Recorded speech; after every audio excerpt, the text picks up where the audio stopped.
कर्म कर्म हिताबंधी जीवो जीव हितस्पृह स्व स्व प्रभाव भूयस्वे स्वार्थम को वा न वांछति। इस श्लोक में आचार्य देव कहते हैं कि जीव अपना अपना हित चाहता है और पुद्गल अपना अपना हित चाहता है। ऐसा कौन सा द्रव्य होगा जो अपना अपना हित नहीं चाहता हो, अर्थात ऐसा कौन सा द्रव्य होगा जो अपने स्वभाव को प्राप्त नहीं करता हो? कोई भी नहीं। प्रत्येक द्रव्य अपने अपने स्वभाव को प्राप्त होता है। ये एक कॉमन लाइन बात है। इसी बात को प्रवचन सार में स्वयंभू के रूप में मतलब पेश किया गया है। प्रत्येक वस्तु अपना अपना ही परिणमन करती है। उस परिणमन में वही करता है, वही कर्म है, वही करण है, वही संप्रदान है, वही अपादान है, वही अधिकरण है। अर्थात ये छह कारक उस वस्तु में ही परिणमन करने में समर्पित है। ऐसा सहज ही उस स्वभावगत योग्यता है। ऐसा भान जिसे हो गया उसको पर पदार्थ को परिणमित कराने का अब यत्किंचित कर्तृत्व भासित नहीं होगा। पर पदार्थ में भोगने की वांछा अब इसकी हटने लग जाएगी। अर्थात वो मान्यता अब टूट जाएगी कि मैं पर पदार्थ को भोग सकता हूँ, पर पदार्थ का मैं स्वामी बनूं, पर पदार्थ का मैं कर्ता भोक्ता एकत्व ममत्व कर्तृत्व भोक्तृत्व को स्थापित करूं। ऐसी कल्पना अब इसमें नहीं रहेगी। समझ में आया? सदैव सर्वम को नेच्छेत् स्वरूपादि चतुष्टयात्। आया वहां पर भी? वहां पर भी यही कह रहे हैं, सदैव सर्वम को नेच्छेत् स्वरूपादि चतुष्टयात्। किसी को याद है पूरा? एक मिनट मेरे पास है, मैं ओपन करता हूं।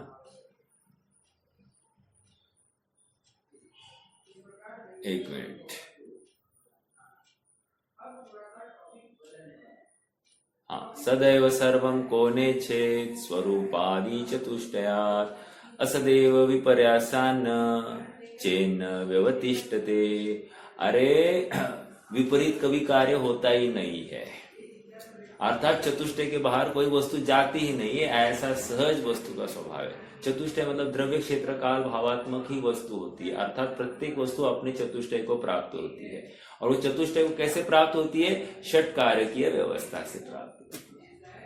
समझ में आ रहा है क्या? और यही द्रव्य का स्वयंभू बना है। अपने अपने सत्व को सर्व वस्तु विलसाय। प्रत्येक वस्तु अपने अपने सत्व को ही विलास को क्यों प्राप्त हो रही है? क्योंकि वह स्वयंभू है। समझ में आ रहा है क्या? जब तक ये स्वीकृति नहीं होती है कि मैं भगवत स्वरूप हूं, तब तक इसकी पर्याय में भगवान पना प्रकट नहीं होने वाला। समझ में आ रहा है क्या? आज तक हमारा ये छद्मस्त अवस्था क्यों है? क्योंकि हमने स्वयं का भगवत स्वरूप की स्वीकृति नहीं की है। जिस दिन इसे अपनी सामर्थ्य का एहसास होगा, उसमें दीनता हट जाएगी, स्वाधीनता आ जाएगी। पराधीनात मरणम वरम।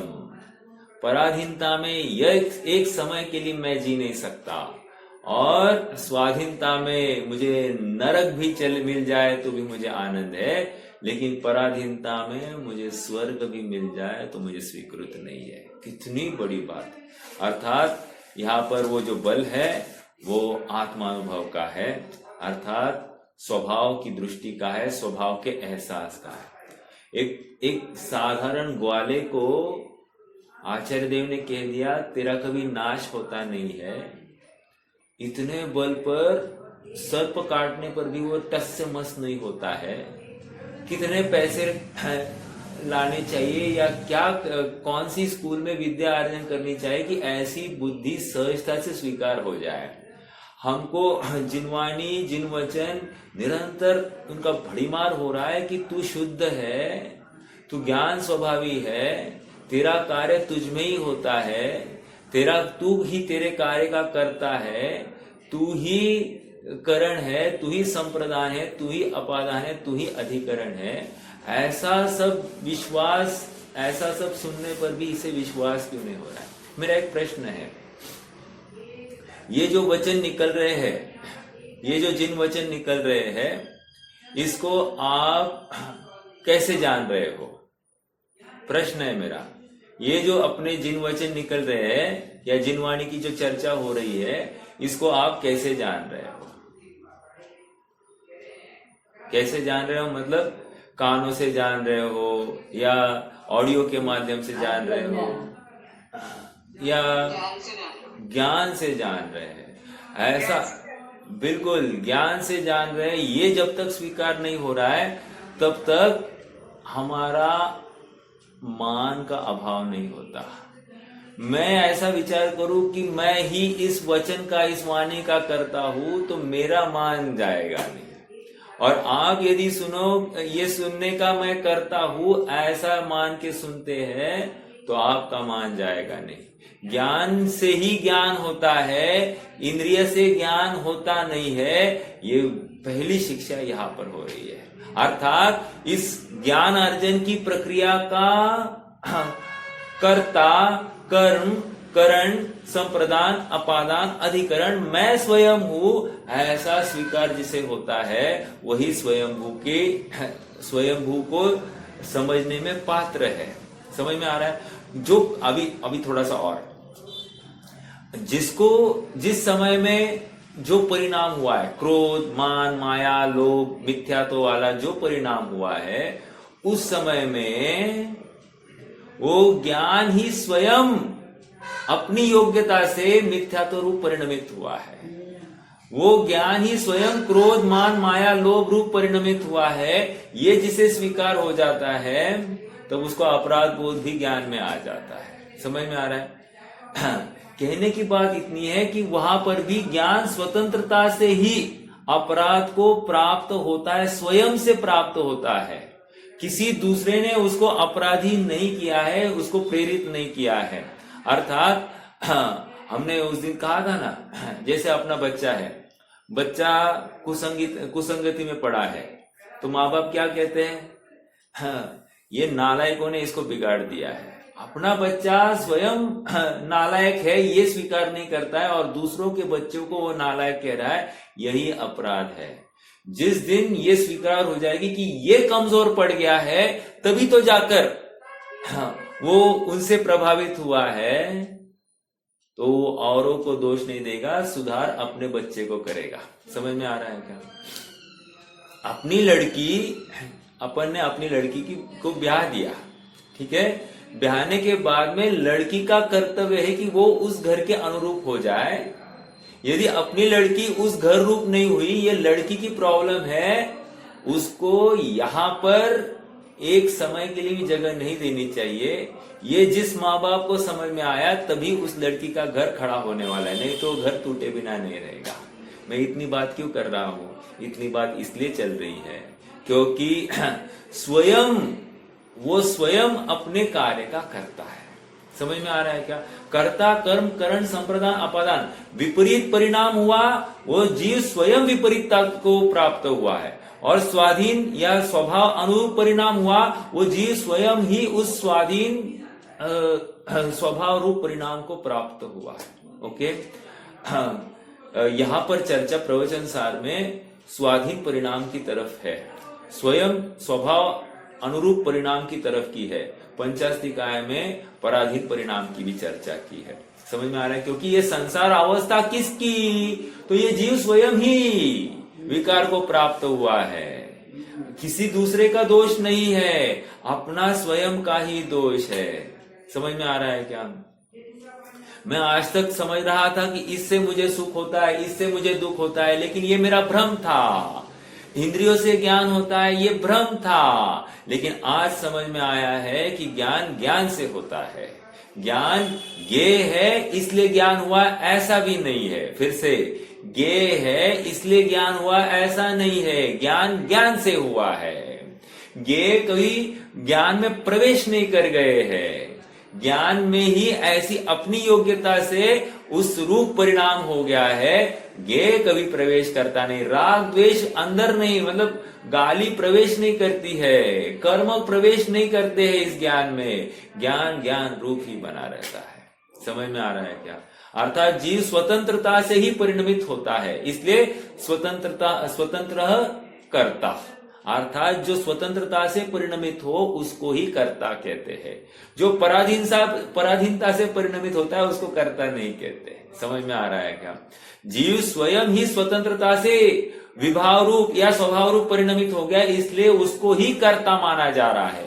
अपने संसार अवस्था का भी कर्ता जीव ही है और अपने मोक्ष अवस्था का कर्ता भी जीव ही है। ये प्रवचन सार की टोन है।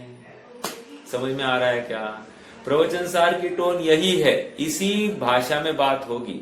यह परिणमति स कर्ता, यह भवेतु स तत्कर्म। आ गई बात। वो इसमें कलश था, 50वां कलश है मेरे ख्याल से, समय सार का 50वें आसपास कलश है। तो यह परिणमति स कर्ता, अर्थात जीव स्वतंत्रता से ही स्वयं परिणमित हुआ, इसलिए वही करता है। इसलिए यहां पर भी यही कह रहे हैं। समझ में आया? स्वाधीनता यही जीव का स्वभाव है और स्वयंभू होना ये भी जीव का ही अपना स्वभाव है। स्वयंभूपना ये जीव का अपना स्वभाव है, अर्थात हर कार्य का कर्ता जीव ही है। अपनी संसार अवस्था का कर्ता मैं ही और अपनी मोक्ष अवस्था का कर्ता मैं ही। देखो बहुत बड़ा उपकार हुआ है इसमें। यदि आज तक जो स्वच्छंदता चल रही थी कि मेरी दुख का कारण कोई पर पदार्थ है, कर्म का उदय है, उस कर्म के ऊपर अपने अपराध को थोपने का अब कोई अवसर नहीं है, एक। और दूसरा, मैं ही अपनी मोक्ष अवस्था का करता हूं ये कहकर भगवान मेरी मदद करेंगे या जिनवानी को मुझे बहुत सुनना पड़ेगा या विद्वान की जरूरत है तो मुझे ये विषय समझ में आएगा, ऐसा नहीं। मैं अपने स्वभाव के आश्रयभूत होकर, अपने भगवत स्वरूप के आश्रित होकर मैं स्वयं पर्याय में भगवतपना प्रकट कर सकता हूं, ऐसा विश्वास सहज ही जीव को आ जाता है। अर्थात बाहर से कहीं आने वाला नहीं है मेरा सुख, मेरा सर्वज्ञ स्वभाव का आश्रय ही मेरे पर्याय में सर्वज्ञपना प्रकट कराने वाला है। बाहर से कहीं सुख आता नहीं है, सुख अंदर से ही आता है, ये विश्वास हमको हो जाता है। हाँ सर, बोला।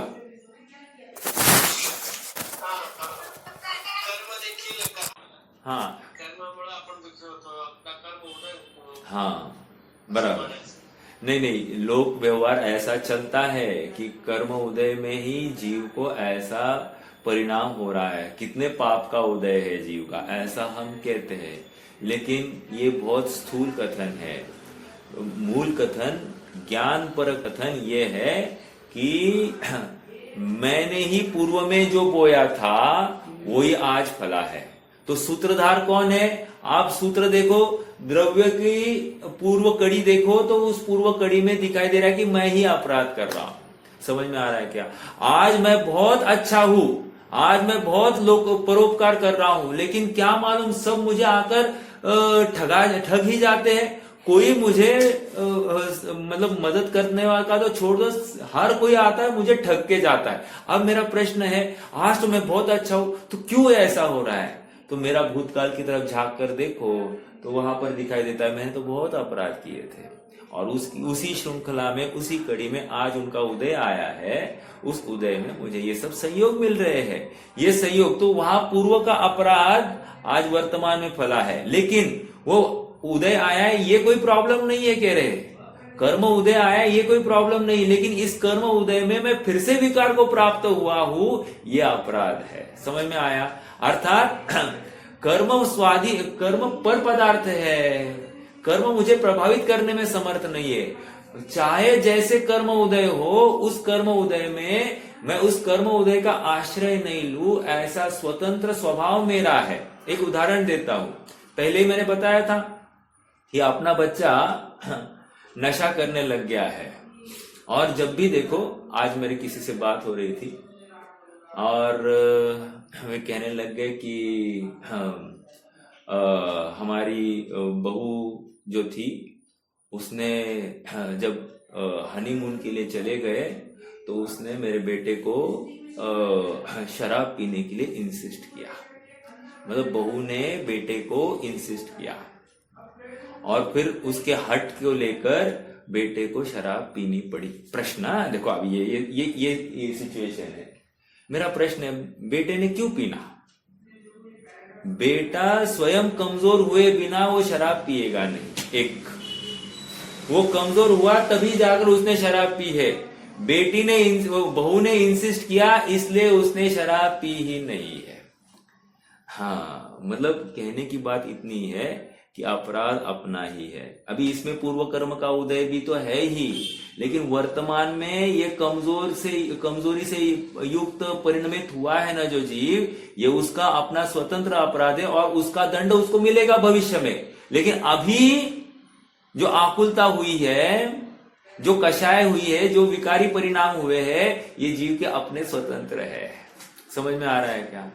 बहुत तकलीफ है। हमको कोई हमारी निंदा करता हुआ दिखाई दे तो हमको लगता है कि मैं तो अच्छा हूं, वो मेरी निंदा क्यों कर रहा है, मैंने ऐसा क्या अपराध किया है वो मेरी निंदा कर रहा है। देखो, इसमें भी स्वतंत्रता दिखाई देनी चाहिए। उसको जो कोई परिणाम, सामने वाले को जो अपने निंदा के परिणाम हो रहे, ऐसा सहज वस्तु स्वरूप ही है।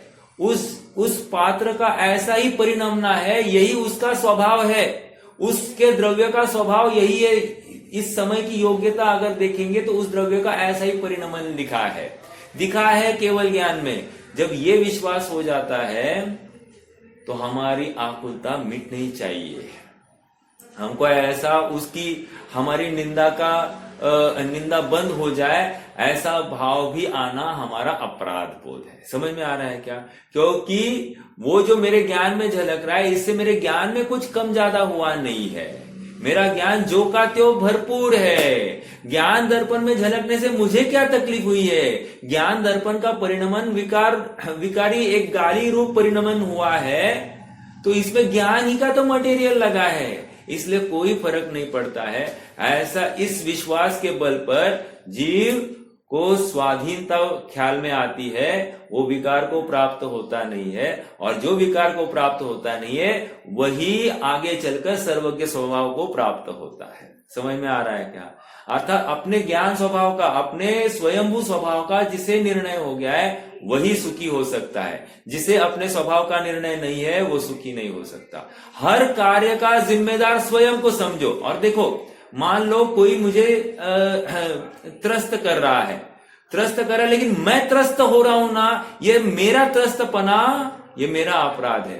कोई कर रहा है, संयोग मेरे लिए तकलीफ का कारण नहीं, मैं स्वयं त्रस्त हो गया हूं, ये मेरा अपराध है, और इस अपराध का दंड मुझे ही भुगतना पड़ेगा।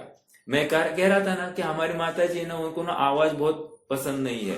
ढाम ढूम चलने लग गया ना, बहुत परेशान हो जाती है, इतनी आकुल हो जाती है, इनको कोई तो समझाए, इनको कोई तो समझाए, ऐसा वो बार बार मुझे आकर कहती है। लेकिन मैं उनको कहता हूं कि आप स्वयं क्यों नहीं समझते हो? हम क्यों नहीं समझते कि इनका ऐसा ही परिणमन है, और मैं अभी राग को, विकार को क्यों प्राप्त हो रहा हूं, तत्व निर्णय क्यों नहीं कर पा रहा हूं? ऐसा विचार हमको क्यों नहीं आता है? समझ में आ रहा है क्या? परिस्थितियां अपने हाथ में नहीं है। संयोग का कैसे परिणमित होना ये अपने हाथ में नहीं। क्यों? क्योंकि एक द्रव्य दूसरे द्रव्य रूप परिणमित नहीं कर सकता, एक द्रव्य दूसरे द्रव्य का कुछ कर नहीं सकता। ऐसा वस्तु स्वरूप है, वस्तु व्यवस्था ऐसी है। प्रत्येक द्रव्य स्वतंत्र है, तो स्वतंत्रता का भान भी होना बहुत जरूरी है। स्वतंत्रता का स्वीकार होने पर आकुलता मिट जाती है। यदि हमारी आकुलता मिटी नहीं है तो समझ लेना हमने स्वतंत्रता स्वीकार ही नहीं की है, या स्वतंत्रता हमने कंडीशंस अप्लाई या कंडीशनल स्वीकार की है। समझ में आ रहा है क्या? मैं शुद्ध हूं, मैं बुद्ध हूं, इतना मात्र सामयिक के काल में कहने के लिए ही हमने स्वतंत्रता स्वीकार की है। लेकिन जब संयोग आएंगे तब हम परतंत्रता में ही कर्तृत्व का अहंकार पालेंगे। ऐसा अपराध अगर ये जीव कर रहा है तो उसको स्वयंभूपना समझ में नहीं आया है। होता सहज जगत परिणाम, मैं जग का करता क्या काम। ये आ गया आत्म कीर्तन की बात है, क्या जबरदस्त है। अरे आत्म कीर्तन सब जन याद करे, बहुत जबरदस्त है, बहुत जबरदस्त। दिन भर गुनगुनाना, बहुत आनंद आएगा। होता स्वयं जगत परिणाम, मैं जग का करता क्या काम। क्या है आगे? मैं ही भूल गया। अरे वो भी ले लो ना, हाँ देखो, दूर हटो पर कृत परिणाम, सहजानंदी रहू अभिराम। सहज आनंदी, सहज आनंदी मतलब स्वभाव सन्मुख होगा, स्वभाव का निर्णय होगा तो भी सहज आनंदी होगा। और परकृत परिणाम मतलब पर मुझे कुछ कर सकता है, मेरा कुछ अच्छा बुरा कर सकता है, ये परिणाम हट जाए। ओहो, ये समझ में आ रहा है कि सारा प्रवचन सार समय सार डाल दिया है उसमें आत्म कीर्तन में। हाँ, ज्यादा कुछ समझना नहीं तो आत्म कीर्तन में ज्ञानानंद स्वभावी हो, इसको दिन भर रटते रहना और इसका भाव भाषण करते रहना, बहुत आनंद आएगा। बहुत मतलब मैं तो समझता हूं कि नवकार मंत्र से भी उत्कृष्ट मंत्र ये है। जिसको सहजता में, सुलभता में जैन धर्म समझना है तो ये इनका चिंतन करो, ज्यादा नहीं जाना, उलझना नहीं। और जिसको इतना करने के बावजूद भी अभी तक उपयोग की स्थिरता नहीं हुई है तो है अपनी जिनवाणी, अपन स्वाध्याय करेंगे। समझ में आ रहा है क्या? लेकिन उपाय स्वाध्याय के माध्यम से ही होगा, लेकिन स्वाध्याय के ऊपर डिपेंडेंट नहीं होना। समझ में आ रहा है क्या? ज्ञान ज्ञान से हो रहा है ये नक्की करना। मैं समझ रहा हूं अपने स्वयं के उपादानगत ताकत से समझ रहा हूं, कोई समझा रहा है इसलिए मैं समझ नहीं रहा हूं, मैं स्वयं समझ रहा हूं अपनी उपादानगत ताकत से। ये विश्वास हमको आना ही पड़ेगा। आप कहोगे भैया बहुत अच्छा समझा है, गलत, मैंने बहुत अच्छा समझा। समझ में आया? देखो एक क्लास में 50 बच्चे हैं, 50 बच्चों को एक जैसा समझ में आता है क्या? जिसने जैसा ग्रहण किया है उसको वैसे समझ में आता है। टीचर एक, समझते 50, अलग अलग प्रकार से। क्यों? प्रत्येक की अपनी अपनी उपादानगत ताकत है। उसी प्रकार जिनवानी ने समझाया ऐसा नहीं, मैंने समझा जिनवानी को, जिन स्वभाव को मैंने समझा है, यही समझना है। अर्थात क्योंकि मैं समझ का पिंड हूं। एक बहुत अच्छी बात सुनी थी, हमारी समझ ही हमारी अमीरी है और हमारी नासमझ ही हमारी दरिद्रता है। हमारी समझ मतलब मेरे वस्तु स्वभाव का की समझ, मेरे वस्तु के परिणमन की समझ, मेरे वस्तु के लक्ष्य सामर्थ्य का समझ, ये मुझे ही नहीं होगी तो क्या मतलब है? समझ में आ रहा है क्या? हाँ, नाग्यो विज्ञत्व मायाति, विज्ञो नाग्यत्व मृच्छति, हाँ, निमित्त मात्र मन्यस्तु गते धर्मास्तिकायवत। आहा, क्या कह दिया? नाग्यो विज्ञत्व मायाति, विज्ञो नाग्यत्व मृच्छति। अरे अनंत ज्ञानी मिलकर एक अज्ञानी को ज्ञानी नहीं कर सकते, एक, और अनंत अज्ञानी मिलकर एक ज्ञानी को अज्ञानी नहीं कर सकते, दो। क्यों? और जो जो ज्ञानी अज्ञानी होते हुए दिखाई दिए हैं, निमित्त मात्र मन्यस्तु, अन्य कोई भी वस्तु अगर कहना है तो कह रहे निमित्त मात्र है वो, निमित्त मात्र मन्यस्तु। कैसे निमित्त? गतेर धर्मास्तिकायवत। आहा, जैसे धर्मास्तिकाय गति में निमित्त है, उसी प्रकार इनके उपदेश से मुझे ज्ञान हुआ, ऐसा समझना, या कान से मुझे ज्ञान होता है, या आंखों से ज्ञान होता है, 5 इंद्रिया से ज्ञान होता है, ऐसा कहना ये निमित्त भूत कथन है। ज्ञान ज्ञान से ही हुआ है। समझ में आ रहा है क्या? ये विश्वास हमको होना चाहिए। अच्छा प्रश्न था भाई सर। निष्कर्ष इतना ही है कि पर पदार्थ ने कुछ भी नहीं किया है, सब कुछ हुआ है मेरे वर्तमान की परिणामों को लेकर हुआ है, और उन परिणामों को के तद्रूप कौन हुआ है? मैं स्वयं हुआ हूं। अर्थात वर्तमान में मुझे आकुलता है ये मेरे ही अपराध है, मैंने स्वभाव को समझा नहीं है, या मैं पर से सुख की कल्पना कर बैठा हूं तभी तो जाकर मुझे आकुलता है। समझ में आ रहा है क्या सर? पर ने सचमुच मुझे सुखी दुखी किया नहीं है, लेकिन मैंने पर के आश्रित होकर सुख मान लिया है, और जब वो मेरी इच्छा के अनुसार वो सुख नहीं मिल रहा है तो मुझे आकुलता होती है। और ये आकुलता मेरे स्वभाव का अनावलंबन है, मेरे स्वभाव के से मैं दूर हो गया हूं, इसी का लक्षण है, इसी का परिचायक है। और जिस दिन हमको सुखी होना है, स्वभाव के समीप आए बिना हमारा काम नहीं होगा। मेरी आत्म वस्तु स्वयं पूर्ण है, ऐसा जिसे विश्वास होता है वही सुखी होने का हकदार है, नहीं तो इसको पीटा जाना है। एक घटना आपको सुनाता हूं। हाँ, घटनाएं देखो, मेरे पास कोई काल्पनिक उदाहरण नहीं होते, क्योंकि मेरा ऐसा लेखक मन नहीं है। मैं जितना आसपास में देखता हूँ, मेरा जिसके साथ बातचीत होती है, उसमें से ही मैं कुछ घटनाओं को समझता हूँ और अपने जीवन में कैसे सुधार हो सकता है इसका विचार करता हूँ। हाँ, ऐसा हुआ, एक माता किसी विद्वान के पास आई और वो कहने लग गई कि मेरा बेटा ऐसा है, मेरा बेटा वैसा है, मेरा ये वो। तो विद्वान ने इतना ही कहा, एक काम करो, बच्चों को घर के बाहर निकाल दो, उनको बोल दो घर के बाहर निकल जाओ, मेरे प्रॉपर्टी में तुम्हारा कोई भी हिस्सा नहीं। फिर माता कहने लगी नहीं नहीं, लेकिन वो उनका ऐसा होगा, फिर वैसा होगा, फिर उनको बहुत धक्के होंगे, बहुत तकलीफ होगी। तो फिर विद्वान ने दूसरा बोल दिया, तो फिर तुमको उनकी टट्टी पेशा भी साफ करनी, यही न्याय है, तुम्हारी ऐसा ही योग्यता है, हम कुछ नहीं कर सकते। समझ में आ रहा है क्या? यदि तुम अपने बच्चों के साथ में यथार्थ व्यवहार नहीं कर पा रहे हो, या उनको यथार्थ शिक्षा नहीं दे पा रहे हो, समय पर तुम कठोर नहीं हो पा रहे हो, सो कॉल्ड कठोरता नहीं है, वो भी उनको सुधारने का यत्न है, तो तुम्हें उनकी टट्टी पेशा भी साफ करनी है, और कोई नहीं, उनकी नहीं। और उन्होंने ये उनके वे सेंटेंस है, उनके ही टट्टी पेशाब नहीं, उनके बच्चों की भी टट्टी पेशाब, और जब तक तुम जिंदा हो तुमको उनकी नौकरी चाकरी करनी है, यही न्याय है। समझ में आ रहा है क्या?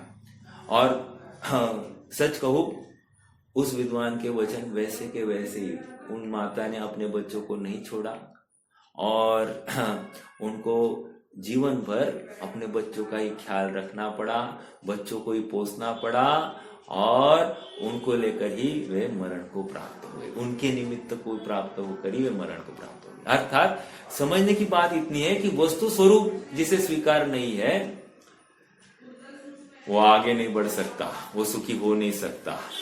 ये विश्व का नियम है, विश्व का ऐसा ही नियम है, इसको हम सबको स्वीकार करना पड़ेगा। ठीक है, आइए आज 17वीं गाथा की तरफ बढ़ना है। बहुत ही मार्मिक गाथा है, ऐसा आनंद और झूम जाने की गाथा है।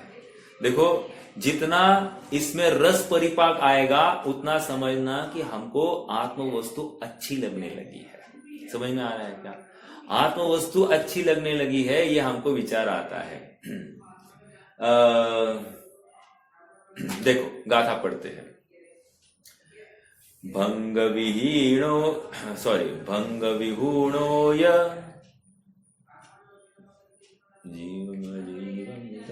एक मिनट, मैं धुन भूल गया। जीवम जीवम दौवम, हाँ, भंग विहूणो य भवो संभव परि वज्जिदो विनाशो हि विज्जति तस्यैव पुनो ठिदि संभव नाश समावाओ। इसका हिंदी अनुवाद भी पढ़ते हैं। एक मिनट, ओपन करना पड़ेगा। एक मिनट,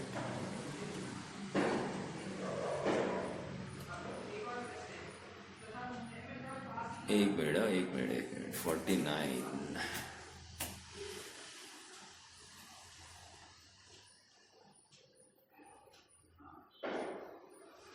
हाँ जी, हिंदी अनुवाद। यद्यपि उत्पाद बिन व्यय, व्यय बिना उत्पाद है, तथापि उत्पाद व्यय स्थिति का सहज समवाय है। क्या है, कुछ समझ में नहीं आया, मैं समझाता हूँ।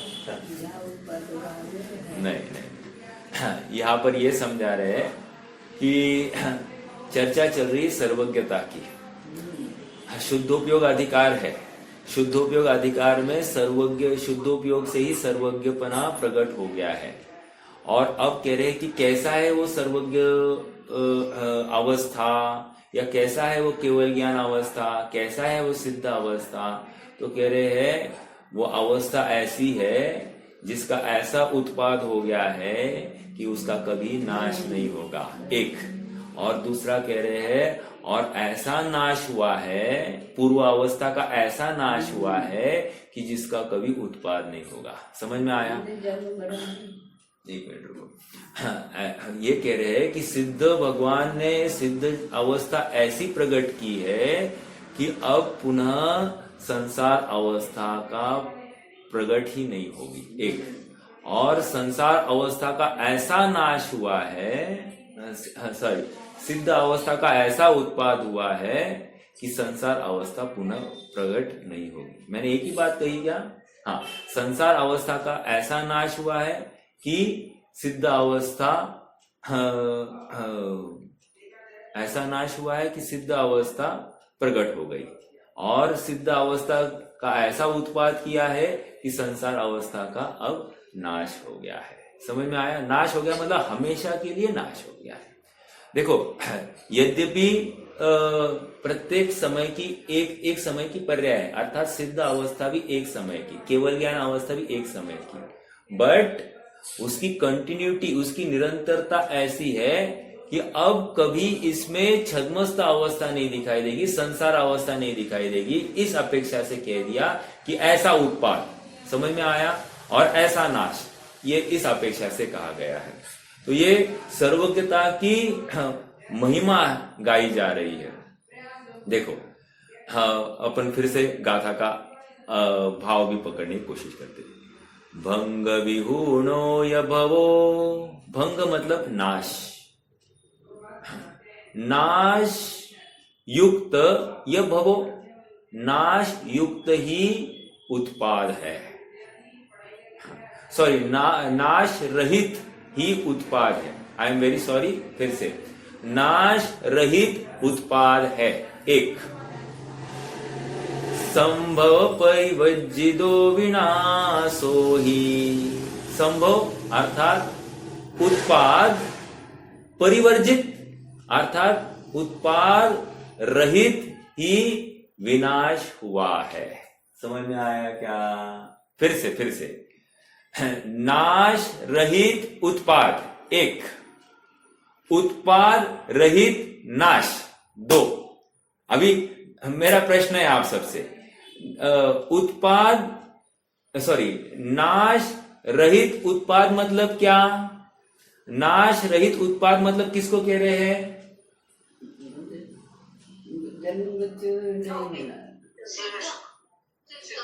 बहुत अच्छा, सिद्ध अवस्था, वेरी गुड, वेरी गुड।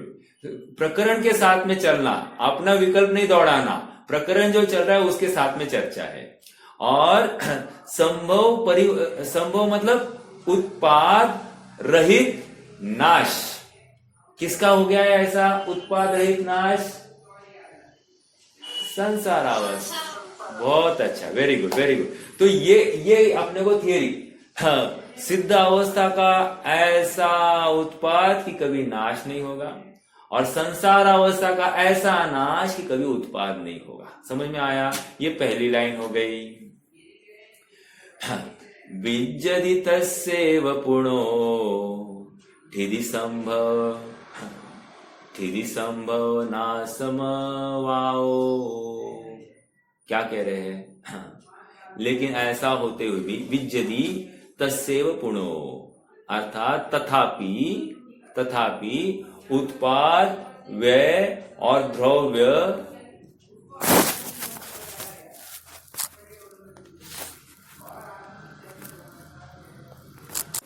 हाँ, मतलब अनेक जनों को प्रश्न पड़ता है कि सिद्धों का परिणमन कैसा, प्रत्येक समय में परिणमन कैसे हो सकता है? तो कह रहे सिद्धों का भी प्रत्येक समय में परिणमन हो रहा है, उत्पाद व्यय द्रव्यपना उनका भी चल रहा है। प्रत्येक पर्याय नवीनता से अपने स्वयं को नवीन सुख का अनुभवन करती है। प्रत्येक समय में पर्याय तीन लोक तीन काल को जान रही है। समझ में आ रहा है क्यों? दोनों पर्याय परस्पर असंबद्ध है। असंबद्ध मतलब वर्तमान पर्याय का पूर्व की पर्याय में या वर्तमान पर्याय का भविष्य की पर्याय में कुछ भी नहीं है। और इसके लिए प्रत्येक समय की पर्याय वो स्वयं के अपने सामर्थ्य के बल पर वो स्वयंभू है, हो रही है, अर्थात सुख का वेदन कर रही है। समझ में आ रहा है क्या? हाँ। और इसकी वजह से क्या लाभ हुआ है? इसकी वजह से लाभ ये हुआ है कि द्रव्य कूटस्थ नहीं रहा, द्रव्य सड़ता नहीं है, द्रव्य एकदम फ्रेश बना रहा है, वैसे का वैसा बना रहा है, ये उसके बल पर है। समझ में आ रहा है क्या? प्रत्येक नवीन समय में वो नवीन पर्याय ही नवीन प्रकार से वेदन ले रही है, वो रूटीननेस नहीं रहा है, वो बोरियत नहीं आती है द्रव्य में, ये इसके बल पर है। समझ में आ रहा है? अक्सर सबको लगता है कि सिद्ध भगवान वहां पर क्या करते होंगे, सिद्ध भगवान को लग रहा है कि ये जीव यहाँ पर नीचे क्या कर रहा है, वही कहीं का कर रहा है, रोज पैसे ही कमाता है, रोज खाना ही खाता है, रोज टट्टी पेशाब करता है, रोज विषय भोग करता है और रोज शादी ब्याह आदि को करता है, इसके अलावा और क्या कर रहा है? और ये सब राग द्वेष की तो कारण काम कर रहा है। सिद्ध भगवान ये कह रहे हैं और अपन पूछ रहे कि वो क्या कर रहे हैं। देखो अज्ञानी की बुद्धि यही होती कि वो सिद्ध भगवान क्या करते होंगे, वहां पर बोर होता होगा, और सिद्ध भगवान को लगता है ये कैसे बोर नहीं हो रहा है नीचे। समझ में आ रहा है क्या? विचारणीय बिंदु है। अपने स्वभाव की महिमा जिसे नहीं आई है उसको ये प्रश्न आता है कि क्या होता होगा, अर्थात जिसने यहाँ पर संयोगों में विषयों में सुख मान रखा है उसी को तो ऐसा वहां पर जाने का मन नहीं करता है। समझ में आ रहा है? वो उसको अपील, सिद्ध अवस्था अपील नहीं करती है, वो शाश्वत अविनाशी सुख उसको अपील नहीं करता है। अरे उसको ये भ्रम होता है कि भूख लगना, प्यास लगना ये रोग है, उसको स्वीकार ही नहीं है। शरीर में रोग होना ये उसको तकलीफदायक या अपना स्वभाव नहीं है, ये उसको स्वीकार ही नहीं है। इसलिए अरहंत अवस्था जैसी प्रकट होती है 18 दोष से रहित, तो वही पे हो गया है। हाँ, शुद्ध पिपासा जरातंक जन्मांतक भयस्मया न राग द्वेष मोहाश्च यस्याप्त स प्रकीर्त्यते। प्रकृष्ट रूप से कीर्तन हुआ है। क्या कीर्तन हुआ है कि रे 18 दोष से रहित हो गया है ये जीव, अरहंत अवस्था को प्राप्त करते। ओहो, जहां पर भूख नहीं है, जहां पर प्यास नहीं है, जहां पर विस्मय नहीं है, जहां पर रोग नहीं है, जहां पर मद नहीं है, जहां पर पसीना नहीं है, जहां पर भूख नहीं है, प्यास नहीं है, जन्म नहीं है, मरण नहीं है। ओ ये स्वीकार ही नहीं करता है जीव कि जन्म मरण को ये तकलीफदायक। देखो स्वयंभू होने वाला जीव है, वो मरण के लिए क्या प्रयास करे, मतलब नहीं मरने के लिए क्या प्रयास करेगा? प्रश्न है मेरा आप सबसे। जिसने स्वयंभू होने का निर्णय किया है वो मरण के लिए मरण को दूर करने का कोई प्रयास करेगा? शरीर में कोई विकार हुआ है उसको अभाव करने का कोई प्रयास करेगा? नहीं करेगा। समझ में आ रहा है क्या? हाँ, शक्ति प्रमाण बुद्धि पूर्वक विवेक सहित जो होता है वो तो होगा, जहां पर अभक्ष्य का कोई भी संसर्ग नहीं है। भक्ष्य या प्राकृतिक चिकित्सा के बल पर जो हो सकता है उसका प्रयास होगा, अहिंसक पद्धति से जो कुछ हो सकता है उसका करेगा, लेकिन हिंसक के लिए तो बिल्कुल वहां पर स्वीकृति नहीं है। समझ में आ रहा है क्या? जिसका ऐसे क्रमबद्ध के ऊपर ऐसे स्वयं सिद्धत्व या स्वयंभू स्वभाव का जिसे निर्णय हो गया है ना, वो वही आगे चलकर अरहंत सिद्ध अवस्था को प्रकट करेगा। समझ में आ रहा है? जिसको अभी वर्तमान में ही निर्णय नहीं हो रहा है वो आगे क्या करेगा? देखो बहुत से लोग ऐसा है ना कि अनुकूलता में मैं शुद्ध हूं, मैं बुद्ध हूं, ऐसा कहते हैं। और कदाचित ऐसा भी है, थोड़ी सी प्रतिकूलता आ गई ना तो एक हाथ गोली, सरदर्द हो गया, एक हाथ गोली ले लेते हैं और मैं काम करता हूं, मैं काम करता हूं, मैं बैठ के नहीं रहता हूं, मैं काम करता हूं, ऐसा बोलते हैं। लेकिन वो अपराध बुद्धि है। समझ में आ रहा है क्या? किसी को ऐसा लगता है कि सोकर रहना, मैं बैठकर नहीं रहता हूं, मैं काम करता हूं, मैं दवाई लेता हूं, काम करते रहता हूं। तो पेन किलर ली या किसी भी कोई भी गोली ली होगी जिससे ये दर्द या ये तकलीफ दूर हो जाए, इसको लेकर उसको लगता है कि मैं और फिर वो कह भी दे कि मैं शुद्ध हूं, मैं बुद्ध हूं, तो उसने सच्चा शुद्ध बुद्ध माना नहीं है, उसने सच्चा स्वयंभू स्वभाव का स्वीकार किया नहीं है। समझ में आ रहा है? यहाँ पर वो उतना ही बड़ा अपराधी है जितना अपराधी कोई सर पकड़कर बैठ गया है, सो गया है। समझ में आ रहा है क्या? दोनों में कोई अंतर नहीं है, भले एक काम कर रहा है और एक सो गया है। ज्ञानी तो वो है इन दोनों अवस्थाओं से परे स्वयं को ज्ञाता दृष्टा मान रहा है। शरीर की अवस्था शरीर में चल रही है, शरीर की अवस्था का मुझ में प्रवेश नहीं, इस स्वीकृति के बल पर वो अब तटस्थ हो गया है, अपने स्वभाव का ही अनुभवन करने की कोशिश करता है, उसमें ही रमने का यत्न करता है। समझ में आ रहा है क्या? बहुत विश्वास चाहिए, तभी जाकर ये काम होगा। जिसे अपने स्वरूप संपदा का विश्वास नहीं है, वो काय का प्रयास करेगा? देखो, एक वो जीव है सुखी होने के लिए, देखो प्रॉब्लम्स, 3 प्रॉब्लम्स है। एक तो जिसको अपने वैभव का ख्याल ही नहीं है, वो सुखी नहीं होगा, वो स्वयंभूपना प्रकट नहीं करेगा। एक, जिसने सुन लिया है स्वयंभू स्वभाव लेकिन जो प्रयास ही नहीं करता है, सुनने के बावजूद भी मैं शुद्धात्मा ऐसा नक्की करता नहीं है, मैं स्वयंभू ऐसा स्वीकार करता नहीं है, वो भी स्वयंभू स्वभाव को प्राप्त नहीं होगा। 2, तीसरा स्वयंभूपना प्राप्त नहीं करने वाला, जिसने विपरीत ही समझ लिया है और प्रयास कर रहा है, उसकी दौड़ गलत दिशा में है, वो भी स्वयंभू स्वभाव को प्राप्त नहीं करेगा। समझ में आ रहा है क्या? जिम्मेदारी कितनी बड़ी है आप समझ रहे होंगे। मात्र समझकर काम नहीं होगा, immediate application is important. Immediate वो श्रद्धान करना है कि हाँ, आज तक जो मैं कर रहा था वो गलत था और सही ऐसा ही है। जिस दिन मुझे सुखी होना है इसी प्रकार से सुखी होऊंगा, अन्य प्रकार से नहीं। ये विश्वास जिस समय तत्क्षण होना चाहिए। चारित्र में जिस समय पुरुषार्थ होगा वो अगली बात, लेकिन आज वर्तमान में श्रद्धा के स्तर पर यह स्वीकार करना ही महापुरुषार्थ है, क्योंकि मिथ्यात्व ग्रंथि टूटे बिना काम आगे नहीं ना बढ़ने वाला। और बहुत बड़ी जिम्मेदारी इसी स्वीकृति की है।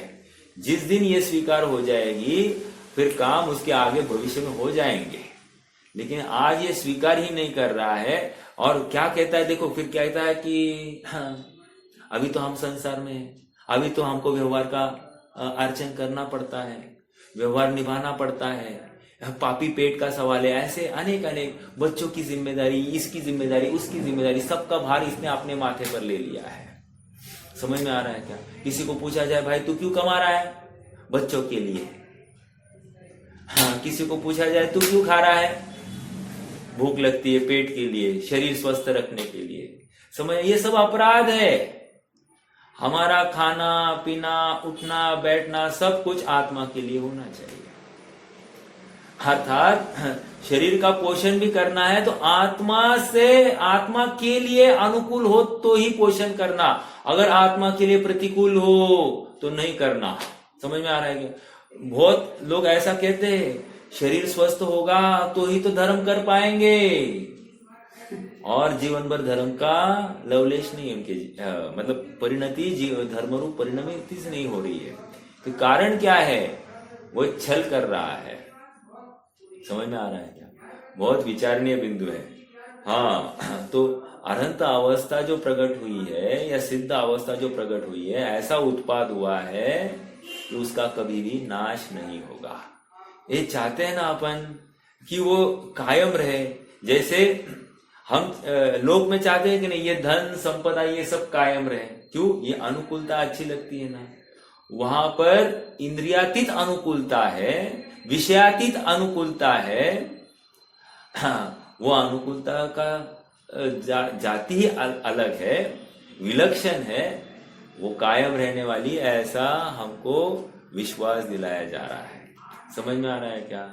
जब तक ये विश्वास नहीं, देखो कोई चीज हमसे छीनी जाएगी तो हमको दुख होता है कि नहीं? यहां पर एहसास ये दिलाया जा रहा है कि ऐसा सुख होगा कि अब तुमसे कभी भी छीना नहीं जाएगा। जैसे किसी कैदी को बोल दिया तुम अब हमेशा हमेशा के लिए जेल से रिहा होने वाले हो, तो उसको जो आनंद होगा वो किस जाति का होगा? वैसे ही यहां पर कह रहे कि तुम इस संसार रूपी जेल से अब हमेशा हमेशा के लिए मुक्त होने वाले हो, ऐसी अवस्था तुम्हें सिद्ध अवस्था की प्राप्ति होने वाली है। तो क्या विश्वास होगा? तभी तो जाकर उसका आलंबन करेगा। जिसको वो विश्वास ही नहीं कि मेरी ऐसी अवस्था होगी, तो वो क्यों आलंबन करेगा? हम हमेशा कहते हैं हो मेरी ऐसी दशा जैसी तुम धारी हो, लेकिन भावना बोलते हैं, लेकिन भाव एक समय के लिए भी होता है क्या कि मुझे सिद्ध होना है, मुझे भगवानपना प्रकट करना है, ऐसा भाव किसी के जीवन में आता है क्या? अगर नहीं आया है तो हमने जिनवाणी जिन वचन को सुना नहीं, देव दर्शन भी ठीक से किया नहीं है। ये बहुत विचारणीय बिंदु है, गंभीरता से चिंतन करना यहाँ पर आवश्यकता है। ठीक है, देखो पढ़ते हैं थोड़ा सा।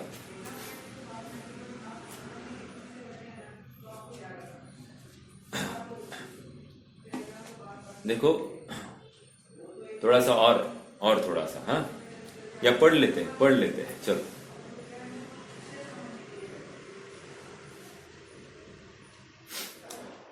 जिनागम में यह बात अत्यंत स्पष्ट रूप से कही गई है।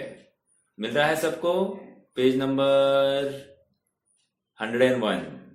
जिनागम में यह बात अत्यंत स्पष्ट रूप से कही गई है कि व्यय के बिना उत्पाद नहीं होता और उत्पाद के बिना व्यय नहीं होता। तथापि यहाँ विरोधाभास अलंकार के माध्यम से यह कहा गया है कि हे स्वयंभू भगवान, आपने तो ऐसा गजब किया कि व्यय के बिना उत्पाद और उत्पाद के बिना व्यय करके दिखा दिया। और सबसे बड़ी बात यह है कि प्रत्येक वस्तु उत्पाद व्यय और द्रव्य से संयुक्त होती है। इस जगत प्रसिद्ध नियम को भी कायम रखा है। उत्पाद व्यय द्रव्य से युक्त वस्तु है, और ऐसा होते हुए भी आपने ऐसा उत्पाद किया है कि उसका कभी नाश नहीं होगा, और ऐसा नाश किया है कि कभी उत्पाद ही नहीं होगा। समझ में आ रहा है कितनी गंभीर बात है? इसमें सब विरोधाभास अलंकार भरा है और स्यादवाद है। उक्त गाथा के माध्यम से आचार्य देव का यह कहना चाहते हैं कि शुद्धोपयोग के प्रताप से, अंडरलाइन द वर्ड शुद्धोपयोग का प्रताप, शुद्धोपयोग के प्रताप से स्वयं सर्वज्ञता को प्राप्त स्वयंभू भगवान ने स्वयं, अगेन अंडरलाइन स्वयं, कोई दूसरे के एहसान से, सिफारिश से ये काम हुआ नहीं है, ये स्वयं के पुरुषार्थ के बल पर हुआ है। देखो मेरा एक प्रश्न है, किसको ज्यादा आनंद होता है? जिसने स्वयं पढ़कर एग्जाम में पास हुआ है उसको आनंद ज्यादा होता है, या जिसको ट्यूशन लगाकर बहुत सारा ये करके उसको आनंद ज्यादा आता है? या महिमा किसकी आती? मैं ऐसा लगाता हूँ, महिमा किसकी लगाएंगे?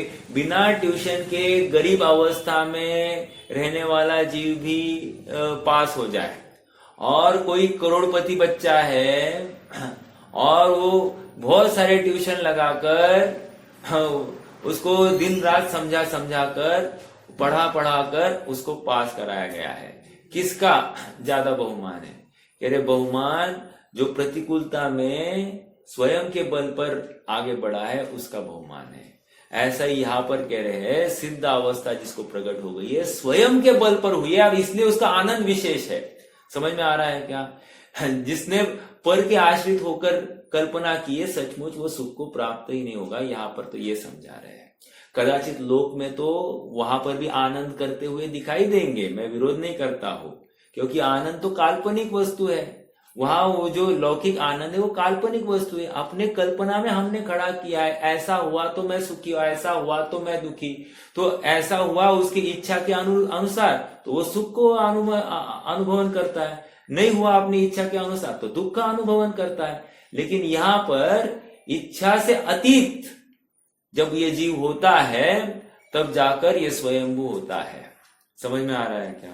बहुत गंभीर बात। एक प्रश्न है, यहां पर आत्मा को उत्पाद व्यय द्रव्य वाला कहा जा रहा है प्रवचन सार, और समय सार में आत्मा अपरिणामी है ऐसा कहा गया है।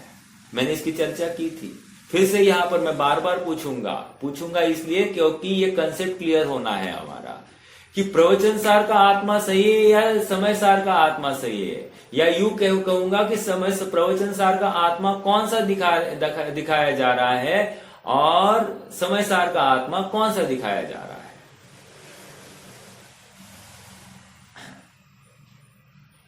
समय सार सिद्ध गति समय सार का आत्मा रूप दिखाया जा रहा है। हाँ, और यहां पर भी द्रव्य दिखाया है ना,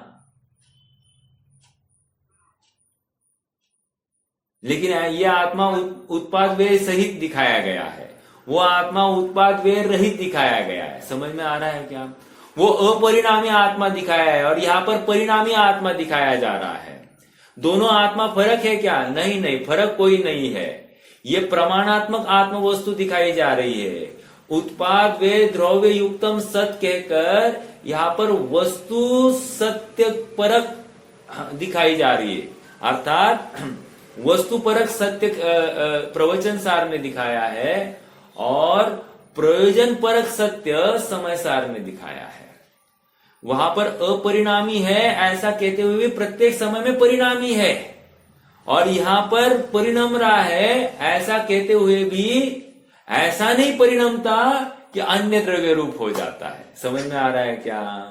अर्थात प्रवचन सार में दो द्रव्यों के बीच की पृथकता भिन्नता को दृष्टव्य किया गया है, इसलिए ज्ञान प्रधान कथन कहा है।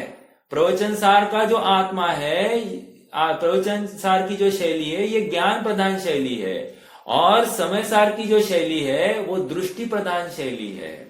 वहां पर आत्मा अपरिणामी है का अर्थ इतना ही है कि आत्मा पर्याय रूप भी नहीं होता, वो ध्रुव स्वभाव पर्याय रूप भी नहीं होता, ऐसी पृथकता समय सार में दिखाई है। क्योंकि दृष्टि पर्याय की नहीं स्वभाव की करानी है। क्या होता था, ये पर द्रव्यों से तो भिन्न देख लेता है लेकिन अपनी पर्याय दृष्टि का कर्ता बन जाता है, और इसकी कर्ता दृष्टि भी हटानी है, पर्याय का कर्ता भी तू नहीं है, ऐसा निर्णय कराने के लिए उसको फिर अपरिणामी आत्मा है ऐसा दिखाया जाता है। हालांकि समय सार के प्रवचन सार का भी आत्मा समझकर ये स्वयंभू का स्वभाव समझकर ये सुख को प्राप्त हो सकता है। मुख्य गौण की व्यवस्था है, जिसको ये मुख्य गौण करने में दृष्टि आ गई है वो बिल्कुल कार्य कर सकता है। समझ में आ रहा है क्या? प्रमाणात्मक वस्तु में ही वो द्रव्यात्मक वस्तु का दृष्टि में लेकर अपना काम करना है, और द्रव्यात्मक वस्तु में तो अपना स्वयंभूपना है ही है। समझ में आ रहा है क्या?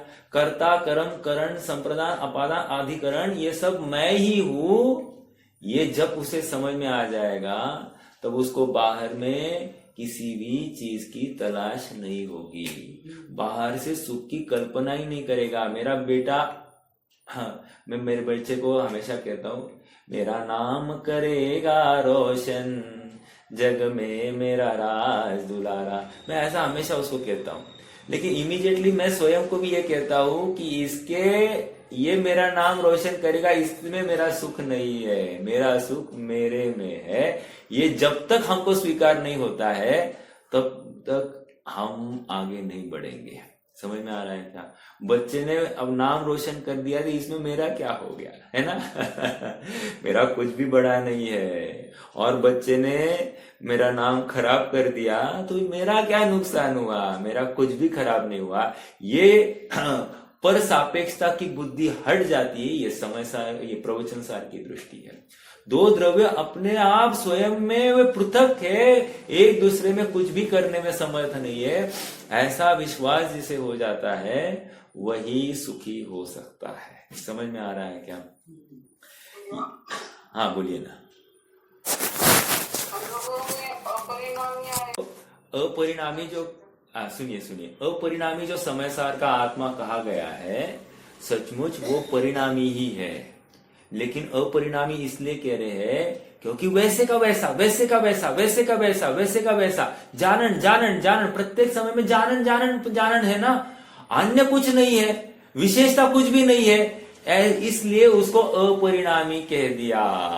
समझ में आया क्या? अपरिणामी कहने का प्रयोजन क्या है? वो पर्याय रूप भी नहीं होता है, अर्थात जो विशेष पर्याय है, लाक्षणिक पर्याय है, उस रूप भी नहीं होता है, ये मात्र जानन जानन जानन जानन जानन जानन जानन रूप ही रहा है। वो मतिश्रुत ज्ञान वाली जानन पर्याय रूप भी नहीं हुआ, ऐसा वो सामान्यपना रहा, और उस सामान्यपने को इसलिए उसको कह रहे हैं कि वो अपरिणामी है। लेकिन प्रत्येक समय में नवीन परिणाम है, प्रत्येक समय में नवीन द्रव्यपना है, ये बात पक्की है, फिर भी उसको अपरिणामी कहा जा रहा है क्योंकि वो पर्याय रूप नहीं हुआ है। और जैसे ही ये दृष्टि में आ जाता है, अपने आप इसको त्रिकालपना भी वैसे ही दिखाई देने लगता है, क्योंकि सैंपल है ना, वर्तमान एक समय की पर्याय, ये त्रिकाल सैंपल जैसी है, और एक समय का भी अनुभवन उसको त्रिकाल रूप अनुभवन हो गया है, ऐसा कहने में आ जाता है। लेकिन इसके लिए जरूरी है कि प्रमाणात्मक द्रव्य इसका स्वीकृत हो। प्रमाणात्मक द्रव्य अर्थात शुद्ध अशुद्ध पर्याय का पिंड, ऐसा ये द्रव्य है। एक और एक हाँ, हो गया समाधान भाभी जी? है ओके। दूसरा एक प्रश्न है। हाँ, प्रश्न ऐसा है, द्रव्य ऐसा गोल लेना है या द्रव्य ऐसा खड़ा लेना है? शुद्ध अशुद्ध पर्याय का पिंड है ना, जैसे माला है, माला जब हमको देखने के लिए कही गई तो हमको माला कैसे दिखाई दे रही है? गोल दिखाई दे रही है। लेकिन ये जो द्रव्य है, द्रव्य को कैसे देखना है? माला के जैसा? नहीं, वो तो बराबर है, जैसा है वैसा ही, जो सो उसो चेहो, ये तो समझ में आ गया। लेकिन आप माला जैसा देखोगे या द्रव्य को सीधा देखोगे? मेरा तो इतना ही प्रश्न है।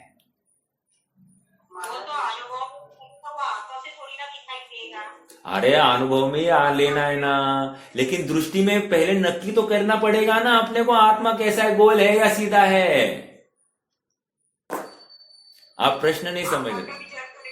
नहीं, आकार नहीं, मैं एक मिनट मैं आकार नहीं कह रहा हूं, मैं तीन कालवर्ती आत्मा को देखने की बात कर रहा हूं। तो त्रिकालवर्ती आत्मा हमको गोल, हाँ कौन सा? माला जैसा आएगा। ओके, और किसी को?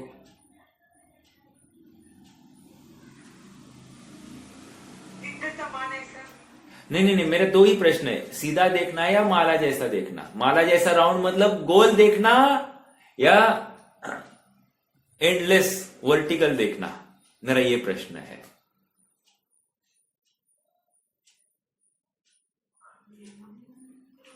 वर्टिकल एंडलेस कैसा होगा? हाँ देखो, वर्टिकल एंडलेस ही देखना है, समझ में आ रहा है क्या? माला जैसा गोल नहीं देखना है आत्मा को। मतलब क्या, ये यहां से स्टार्टिंग पॉइंट और ये एंड हो गया, ऐसा गोल नहीं है आत्मा। ऐसा क्यों? पर्याय एक के बाद एक है ना, अनादि की पर्याय ऊपर लगाओ और अनंत की पर्याय नीचे लगाओ, ऊपर की भी स्टार्टिंग नहीं है, नीचे की भी स्टार्टिंग नहीं है। गोल देखोगे आत्मा को तो स्टार्टिंग एक पहला मणि था और घूम के फिर से वो एंड आ गया, ऐसा होगा कि नहीं गोल आत्मा में? आप समझ रहे हैं, मैं आकार नहीं दिखा रहा था, मैं पर्याय को मुझे ख्याल में लेने का मतलब, मेरा प्रश्न कम शायद मैं एक्सप्लेन नहीं कर पाया होगा, बट मुझे इतना ही कहना है कि आत्मा को जब ध्याना है तो उसकी स्टार्टिंग भी नहीं है और उसका एंड भी नहीं है, और इसलिए पर्याय क्रमवर्ती है। ये जो कहते हैं एक के बाद एक जो कह रहे हैं, इसका मतलब एक सीधी लाइन में है, सीधी लाइन में है वो पर्याय, ऐसा देखना है। समझ में आ रहा है क्या?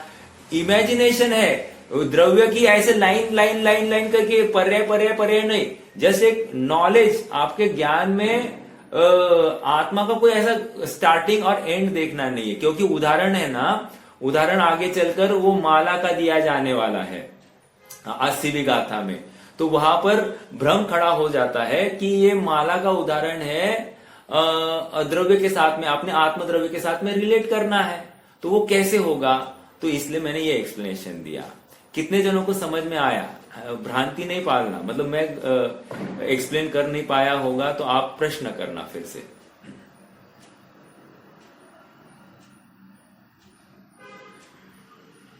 भैया समझ में तो आया है, लेकिन आपको इतना ही कहना है कि कोई पर्याय रिपीट नहीं हो रही। ये एक कहना है, कोई पर्याय रिपीट नहीं होगी, एक बात तो ये है, और द्रव्य की कंटिन्यूटी ऐसी है, लेंथ वाइज है, आप ये समझना, द्रव्य की कंटिन्यूटी ऐसी नहीं है। हाँ, सर्कुलर फॉर्म, हाँ, क्योंकि अक्सर ऐसा दिखाया जाता है ना, एक कंगन लो, कंगन का कोई स्टार्टिंग नहीं और एंड नहीं, ये हमको द्रव्य की कंटिन्यूटी दिखाने के लिए ये दिखाया जाता है सर्कल। तो ये ऐसा राउंड नहीं है घूम फिर के फिर से वो आने वाला, या सोमवार मंगलवार बुधवार गुरुवार शुक्रवार पहला दिन कौन सा, ऐसा हम फिर से घूमकर सोमवार आ गया, ऐसा गोल वाला हमारा द्रव्य नहीं है। हमारा द्रव्य ऐसा कंटिन्यूअस वाला है, एक के बाद एक, ऐसा अनादि क्रम से ऐसा चला हुआ, ओके, वर्टिकल वाला है, मुझे इतना ही समझाना है। हाँ, जिसमें पर्याय की रिपीटेशन नहीं है और क्रम अनुसार प्रत्येक पर्याय अपने समय में ही व्यक्त है, आ जाती है, ये भी उसका स्वयंभू स्वभाव है। पर्यायगत स्वयंभू स्वभाव और स्वभावगत स्वयंभू स्वभाव, ये दो अपेक्षाएं लगानी है। पर्यायगत अर्थात अवस्था ही ऐसी होनी थी, ये अव्यवस्थितता भी व्यवस्थित है, ये क्रमबद्ध पर्याय की तरफ संकेत है। और स्वयंभू स्वभाव अर्थात जैसा सर्वज्ञ स्वभाव है, वस्तु स्वभाव, ध्रुव स्वभाव, इसमें कभी चेंज होता ही नहीं है, वो ध्रुव स्वभाव वो भी कायम रहता है, ये ऐसा स्वयंभू स्वभाव भी है। ये स्वभावगत स्वयंभू और एक पर्यायगत स्वयंभू, ऐसे दो स्वयंभू। थोड़ी सी बात कंफ्यूजिंग हुई क्या? ठीक है, और कोई प्रश्न?